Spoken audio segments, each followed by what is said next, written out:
बिस्मिल्लाहिर्रहमानिर्रहीम। इस वक्त हम आप लोगों को हैदराबाद के लाइव मनाज़र दिखा रहे हैं और यहाँ पे कहा यह जा रहा है कि एक दुकान के अंदर कुरान पाक की बेहुरमती की गई, जिसके बाद अवाम का जम गफ़ीर यहाँ पे जमा हुआ है और लोगों में शदीद गम गुस्सा पाया जा रहा है। और हुकूमत सिंध ने रेंजर्स और फ़ौज को तलब कर लिया है और रेंजर्स और फ़ौज के दस्ते यहाँ पर आना शुरू हो चुके हैं और अवाम में भी शदीद इश्तिआल पाया जा रहा है। और अवाम का यही कहना है कि जब तक कुरान पाक की बेहुरमती करने वाले शख्स को कैफरी किरदार तक नहीं पहुँचाया जाता तब तक हम चैन से नहीं बैठेंगे। और आप लोग लाइव मनाज़र में देख सकते हैं कि हज़ारों की तादाद में मुसलमान जिन लोगों के सीने इस वाक़े की वजह से छलनी रोडों के ऊपर आ चुके हैं और इनका कहना यही है कि जब तक इस मर्द के मुलज़म को सज़ा नहीं दी जाती वो यहाँ से जाएंगे नहीं।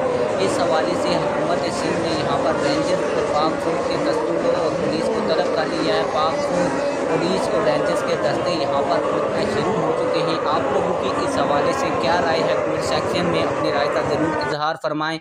मिलते हैं किसी और वीडियो में। अल्लाह हाफिज़।